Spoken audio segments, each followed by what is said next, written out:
Alright, Lantis, so today finishing up these showcases for the 3 brand new characters. In this case, we have potentially the best for last, SWIMSUIT Bambietta. Once more, just like the other 2 swimsuit characters, adore her swimsuit design. Artwork itself is also pretty good too. I'm glad this time around, although we can kind of see with Bambietta's bottom half, is that Caleb liked to add extra clothing on these swimsuit characters, which usually results in their design looking a tad bit worse. In her case though, I don't think it to be the case, and I'm overall liking the whole red aesthetic that she does have going on for her. I think it suits her quite well. So having a look at the actual character itself, Bambietta is a Quincy Stamritter with the rank kill ability. She is a 14% recharge soul trait, so overall extra recharge is never a bad thing.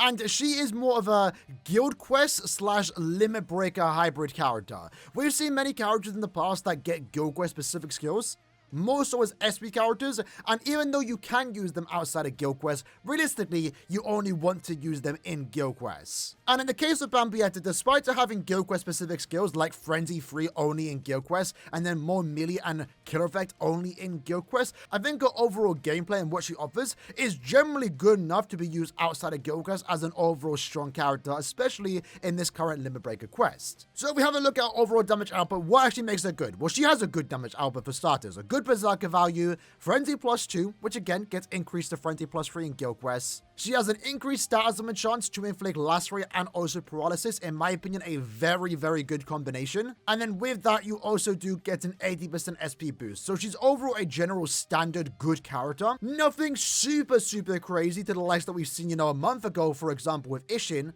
Ishin, for example, has Rampage, Frenzy 2 with 120% SP boost, whereas Bambietta is a bit tame in comparison, but definitely does get to that, in a way, Ishin level in guild quests. Alongside that, though, she has some other good stuff about her. Debilitator, long stride, so she's a fast character overall. And then, of course, one of the new things about her is that she does have an enemies defeated bonus, where upon getting 25 defeats, you do get a increased killer effect, 20%, and that is given to your entire team regardless of the killer they do have. She, as of right now, is the only character that can't offer this, and it does stack with other, of course, team buffs like strong attack damage 20% that you might be seeing with Mugetsu. I will say though, it is a tad bit unfortunate that this is the only buff she gets from this enemies defeated bonus. Usually we see 3 at the very least. It's very strange for her to only get 1 bonus here. This would have been a great opportunity overall, just give her more damage output, but I think she's fine as is. For today's showcase though, we are going to be using a Quincy Cross, a fortification build, and also, of course, a K Fasana. Links are going to include Aizen, Oryu, and also Soifon, giving us a good mixture of recharge, strong attack damage, and also more strong attack damage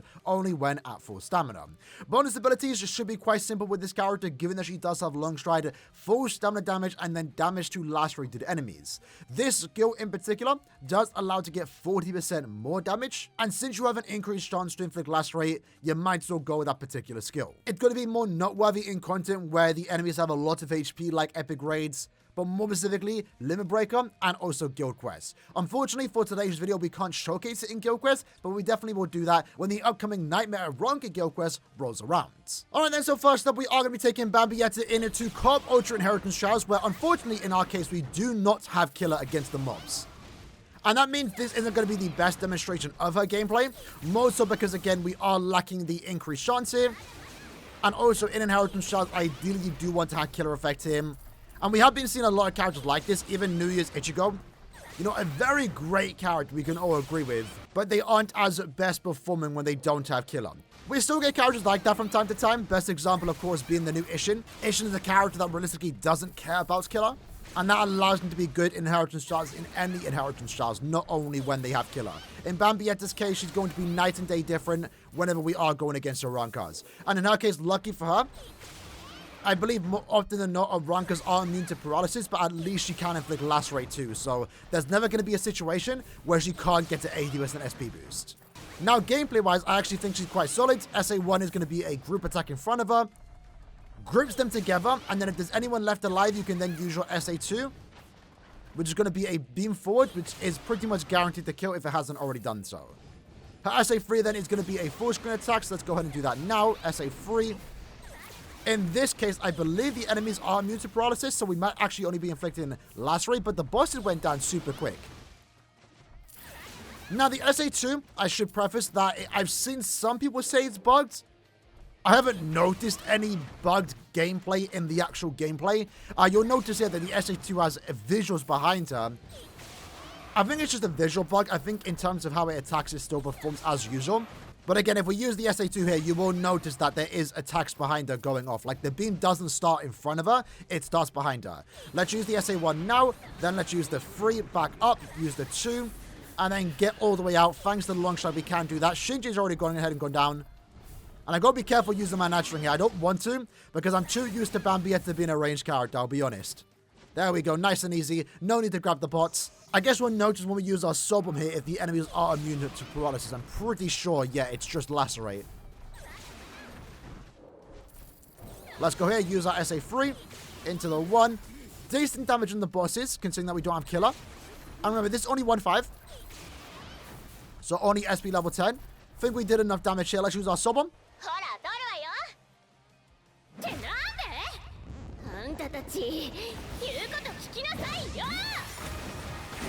It's a really fun sub bomb, and unfortunately, even though I used the sub bomb at a wrong time, literally the second we used it, the SP boost did wear off. We somehow reapplied it instantly, and we're able to take out the bosses straight away with just 1 strong attack free. So I would say, at no point there, we actually close to taking damage. So she's definitely a safe character to use, despite it not having any, inbuilt healing or any ways to stay at full stamina. That's something to keep in mind when playing with her. I think her strong attack kit is good enough, her gameplay is good enough, but she's definitely going to be a character, like most characters we have been seeing as of late, where I'm probably not going to use her when she doesn't have killer. Whenever there are Aaroniero enemies though, I'm definitely significantly more inclined to bring her out, because then she's going to be a lot better. So whenever there is an Aaroniero inheritance trials, we're definitely going to try her again and see how she does perform. Right now, while we won't go for the fast clear time, she's got a 2-minute and 40-second clear time. We can probably get that down to 1 minute and 30, 1 minute and 20 when she does have killer. Next up, we're going to do a few runs in epic raids. Currently, right now, she is a bonus, a 3 times damage character with also 100% more medals. If you want a farm technique only,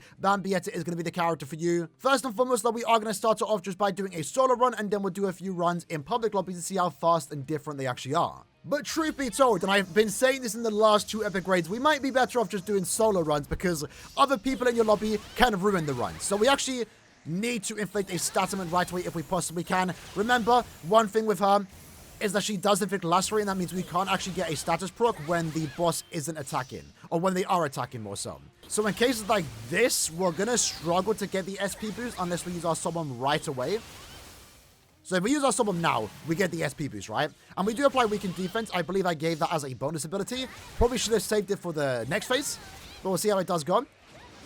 Let's go forward. SA1, SP boosters wore off.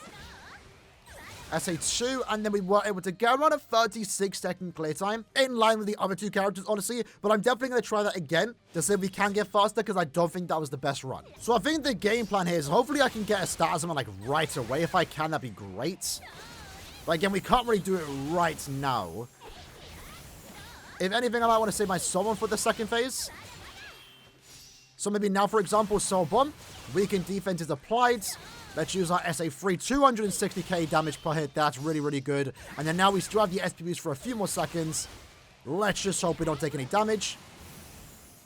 Can we reapply? Yes, we can. SA3, look at that. A lot better there. In that case, 28 seconds. Tell me faster.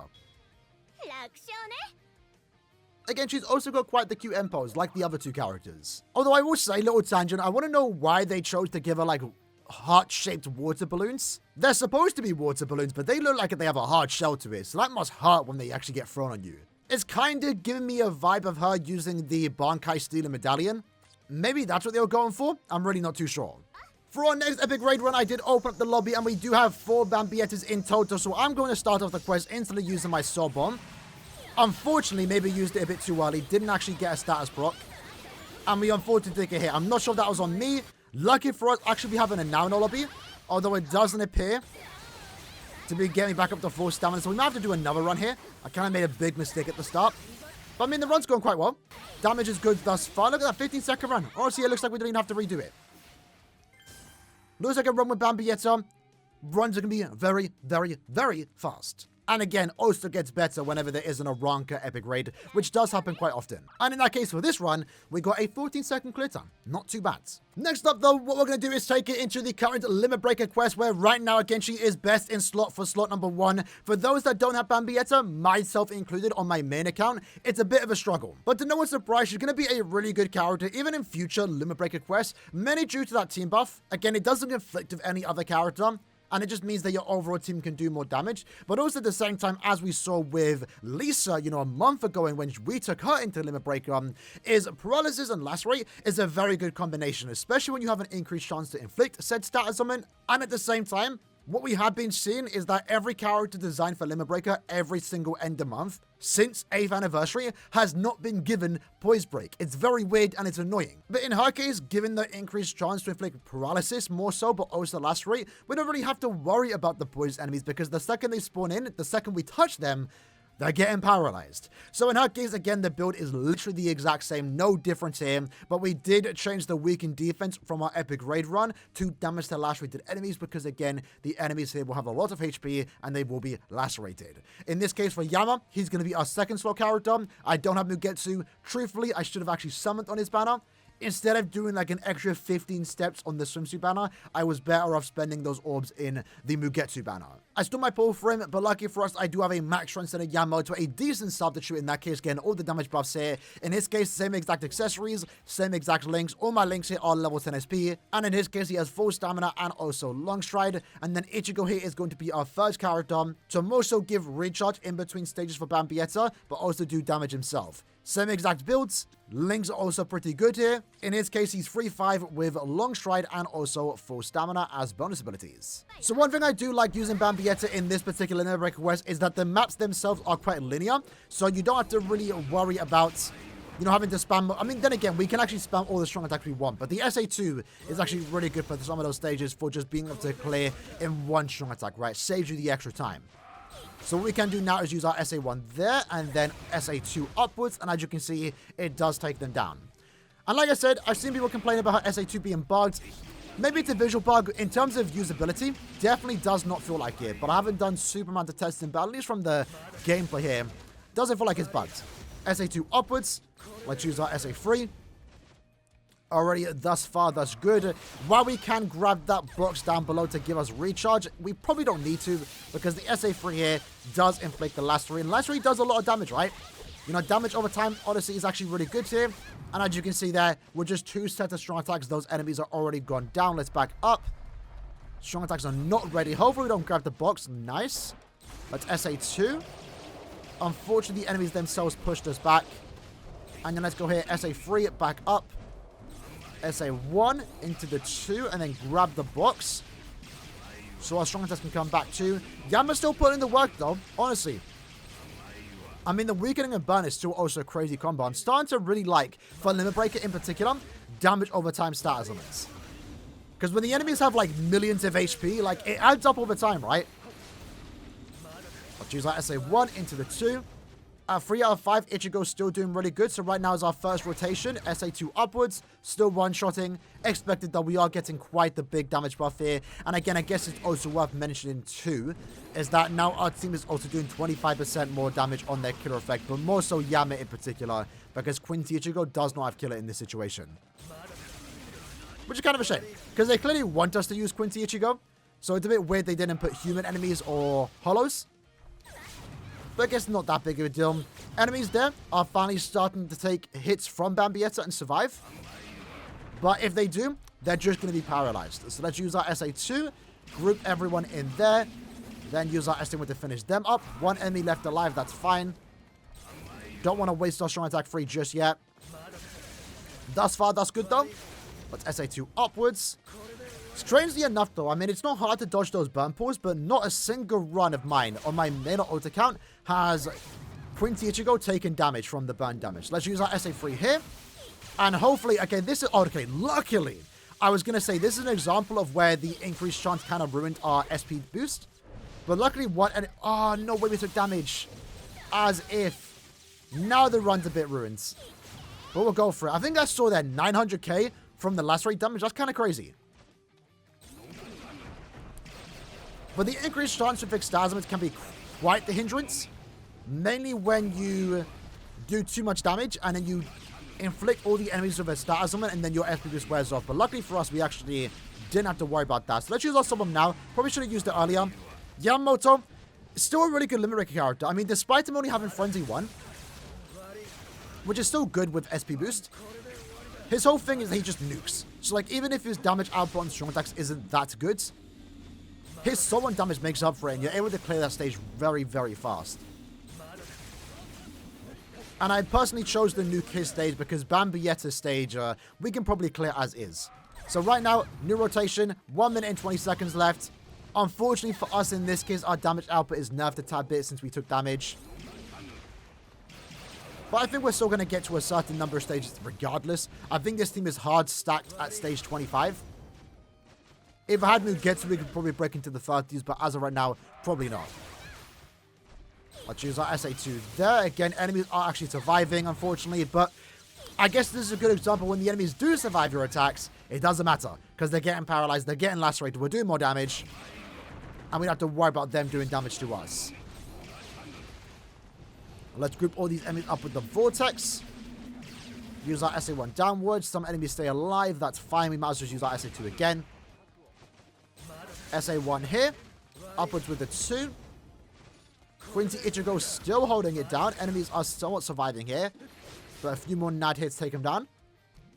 So this is where we're kind of hard stacked him. And we might be able to break into stage 26. But unfortunately not right now. Not with us taking damage. We kind of ruined it a tad bit. But I mean, it's still close to be fair. You can see the damage is still actually really good. So yeah, we're doing like, is that 1 mil? Is that 14 mil or 1 mil? It has to be 1 mil damage. 1 mil damage per starters on min proc. It's kind of crazy. Yeah, so you see there, if we didn't make the mistake of taking a hit there, we would actually broke into stage 26 where we would have gotten our platinum Brave Ribbon if I still needed to do the challenge. But I think in this account, I still need to. So I'm definitely going to retry this in my own time and get into stage 25. Maybe get even higher because, again, I haven't actually fed my duplicate to Bambietta. I could unlock the focus and attack slot. I don't want to do that for this showcase. But yeah, in terms of clear time, I mean, no one's surprised, right? Fairly consistent. Stage 7 in particular, clearing in 14 seconds. Stage 16, 25 seconds, although we could have cleared a tad bit faster, maybe sub 20 if we didn't take damage. And then again, we would have likely cleared stage 25 if we had 10 more seconds to spare if we didn't take damage overall. But I will say, I'm overall liking her gameplay in Limit Breaker. I really do feel like in Limit Breaker in particular, the status proc of Lacery and Paralysis is a very good combination. I really liked it on Lisa, and I'm really liking it even more now on Bambietta. And you're also going to see that too in Guild Quest, right? Where especially in Guild Quest, where you have Frenzy free and the increased chance, almost every strong attack here is almost guaranteed to inflict Lacery and Paralysis, and the enemies are going to be stuck in place. And then because you have Lacery, you can give the bonus ability 40% more damage to lacerated enemies. Other status is only 20%. So you're actually able to clear very fast and also do a lot of damage. And again, we'll test her out in Guild Quest. Very likely to compete, if not be better than Kyogre for Guild Quest clear times. If anything, they might be similar, but I think she's going to have a lot more ease of access because the Paralysis is going to keep your team safe fully. While Kyogre does have the Vortex, there are times that your teammates can still take damage. With Bambietta, almost every enemy that spawns in, once they're attacked, they're going to be stuck in place. So yeah, overall, a very solid character, right? I definitely feel like she could have been a tad bit better if Caleb didn't double down on making her a Guild Quest character. Again, she does have Guild Quest specific skills here, but I think as a Guild Quest character, she's also really good overall in any content. Again, if we compare it to past Guild Quest characters like Misaki, like Yumachika, Toshiro, for example, most of those characters have the Barrage Attack.